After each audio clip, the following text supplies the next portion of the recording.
Muraho banyarwandakazi aho mwaba muri hose ku isi ndetse na hano mu Rwanda. Njye nitwa Dr. Christopher Kayumba, nkaba ndi umunyamuryango wa RPD.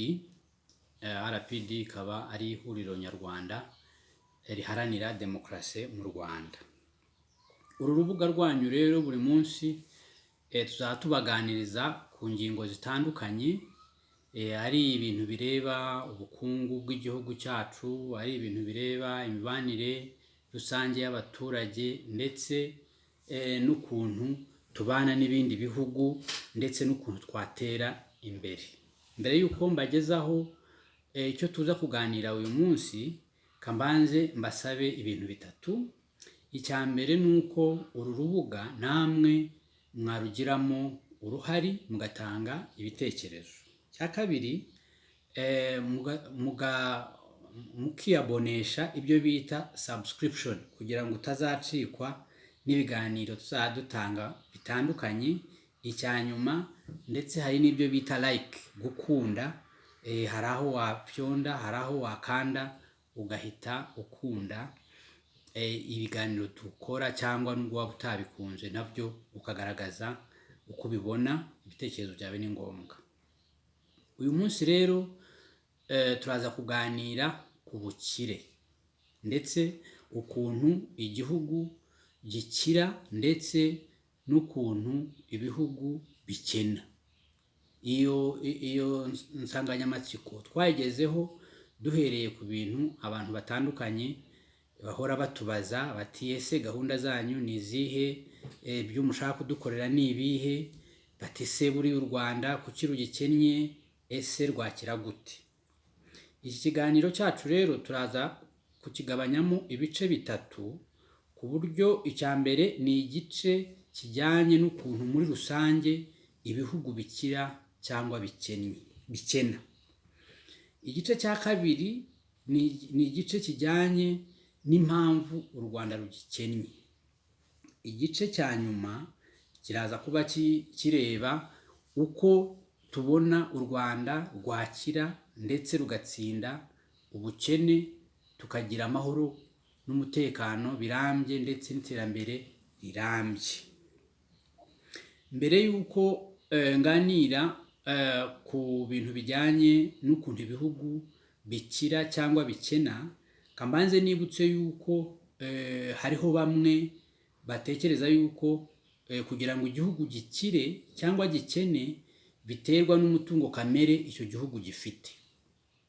Hariho n'abandi bavuga bati, kugira ngo igihugu gikire ugomba kuba uri umukapitalisite. Abakapitalisite ni babandi bemera ibintu bijyanye na demokarasi, ndetse bakavuga bati, kugira ngo igihugu gikire isoko rigomba kuba nta kuboko kwa leta kurimo, ndetse abikorera bagomba gukora bisanzuye.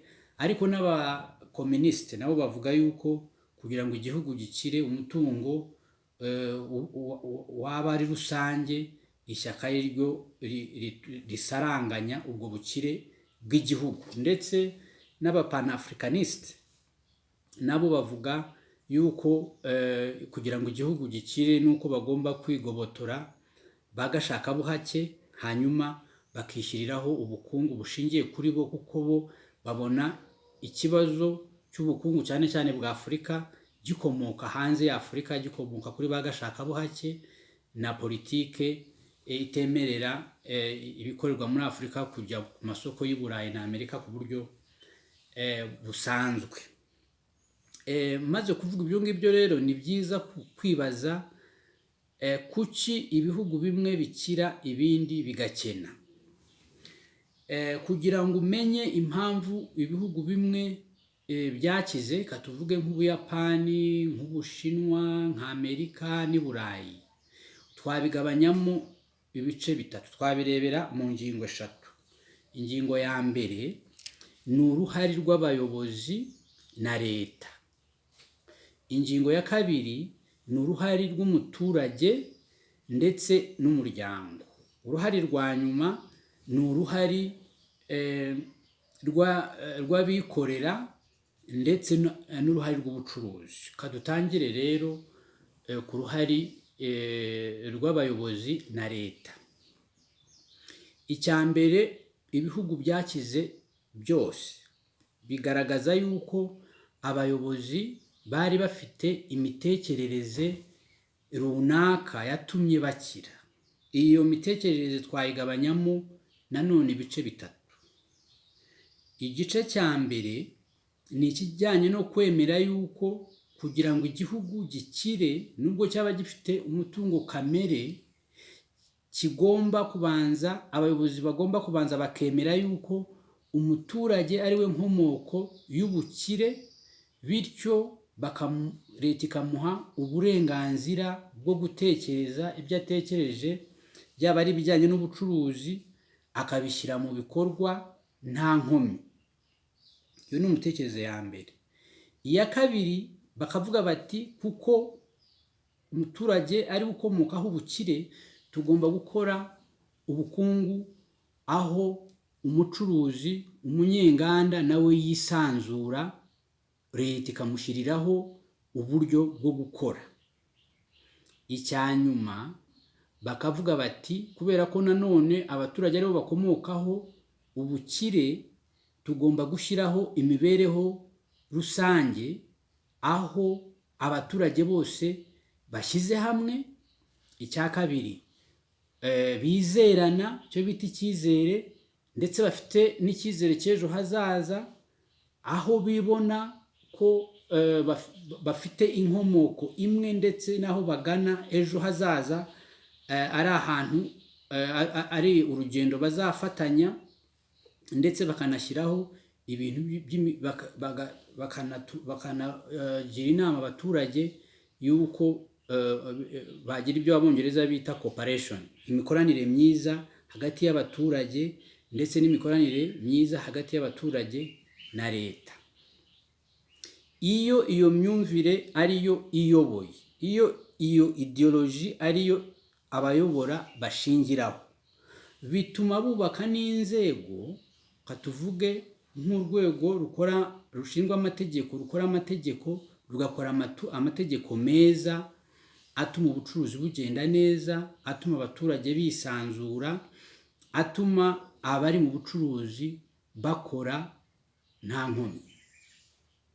Icya kabiri, nk'uko mubizi, leta ifite ububasha bukomeye, ububasha bujyanye no ikomora mu kujera umutungo rusange w'abaturage, ububasha ikura mu gukora amategeko, ubushobozi ikura mu kuba ariyo ishinzwe umutekano no kuwushyira mu bikorwa, ububasha ikura mu kuba ariyo iyobora inkiko, ishyiraho inkiko n'imikorere y'inkiko, ndetse igatanga n'amasoko muri rusange.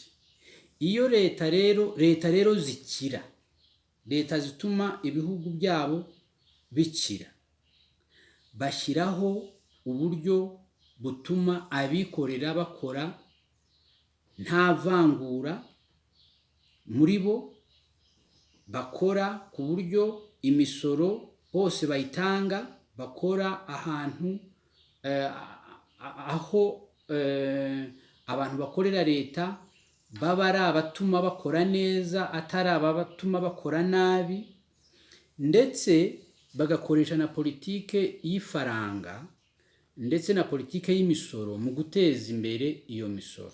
Aho ibihugu byateye imbere byose byakize, usanga ahanini imisoro iri hasi, kuko nubwo imisoro ari hamwe mu ho leta ikura amafaranga, iyo imisoro iri hejuru cyane cyane kubikorera, bitera ibintu nka bitatu. Kimwe, abashoramari muri icyo gihugu ntabwo bizera ko nibashora imari bazunguka, bashobora kujyana imari ahandi. Icya kabiri, iyo ushoresheje inganda amafaranga menshi, bituma amafaranga yakabaye asubizwa mu bucuruzi, ahubwo ashyirwa mu bintu by'imishahara n'ibindi. Icya kabiri. Icya gatatu kijyanye n'imisoro, ubukungu buciriritse, butoya n'ubuciriritse, nabwo bakavuga bati ntabwo ngo tuzabusoresha, tuzabuha igihe cyo gukura kugira ngo nabwo bukure butere imbere. Ibihugu rero ahanini bikira iyo byashyizeho politike nziza y'ubukungu, politike nziza y'imibereho sociale na politike nziza y'imibanire hagati ya leta n'abikorera, aho ndetse abakorera leta usanga ari abantu bafite ubushobozi, hanyuma igashora imari ahanini mu bikorwa remezo nk'imihanda, igashora imari muri siyansi n'ubumenyi, hanyuma iyo siyansi n'ubumenyi ikanajyana n'uko bashyira ingufu mu nganda zishingiye kuri tekinoloji. Ugasanga imikoranire hagati ya leta, umuturage n'abikorera barafatanyije. Leta yabashyiriyeho uburyo bwo gukora aho umuturage yisanzuye mu mitekerereze ndetse no mu gutanga ibitekerezo, no gutangira business bikaba byoroshye, n'umusoro ukaba uri hasi, ndetse afite n'uburenganzira ku mutungo we, ari umutungo utimukanwa, ari umutungo ushingiye ku byo akora cyangwa business. Aho ibihugu bikena biterwa nanone na politike y'ubukungu, politike y'imibereho sociale na politike ijyanye n'ukuntu abanyapolitike babana n'ukuntu amashyaka akora. Iyo udafite abayobozi bemera yuko inkomoko ituruka ku mitekerereze y'umuturage n'ibyo atekereje akabishyira mu bikorwa, agatangira ubucuruzi, ndetse akaba afite aho akorera, afite uburenganzira ku bintu bye, adashobora gukurwaho ubucuruzi bwe nta nteguzwa, ndetse n'umusoro uri hasi. Iyo hari ubuyobozi bukora ibyo ngibyo, imisoro iri hejuru, nta burenganzira ku mutungo cyangwa nta buringanire hagati y'abaturage ndetse n'abacuruzi, bagatoranyamo bake, igihugu kirakena. Iyo ufite, ni ukuvuga yuko ubuyobozi na leta ishobora gukenesha abaturage bitewe na cyambere n'imyumvire y'abayobozi na politike yabo, icya kabiri ukuntu bafata abaturage n'inganda. Aho ngaho rero ibyo ni ibijyanye n'ukuntu igihugu gikira cyangwa kigakena, bituruka mu bitekerezo by'abayobozi, byo bita ideology. Ibyo bitekerezo ni nabyo baheraho bubaka politike y'ubukungu, politike y'inzego zitandukanye, politike y'imibanire n'abaturage, ndetse n'abakena. ni ibyo ngibyo baheraho. Ubutaha tuzaganira ku bijyanye n'impamvu u Rwanda rugikennye. Ese ni ukubera iki u Rwanda nubwo tumaze imyaka 58 dufite independence, kuki tugikennye, ndetse twakira gute? Murakoze cyane. Kanongere mbibutse yuko mushobora gukora subscription, ndetse ndabasaba ko mwakora subscription kugira ngo uru rubuga rwacu rukore neza, ndetse nkabasaba yuko mwakora na like, mukatanga n'ibitekerezo, kandi ibi biganiro byacu bizakomeza. Murakoze cyane.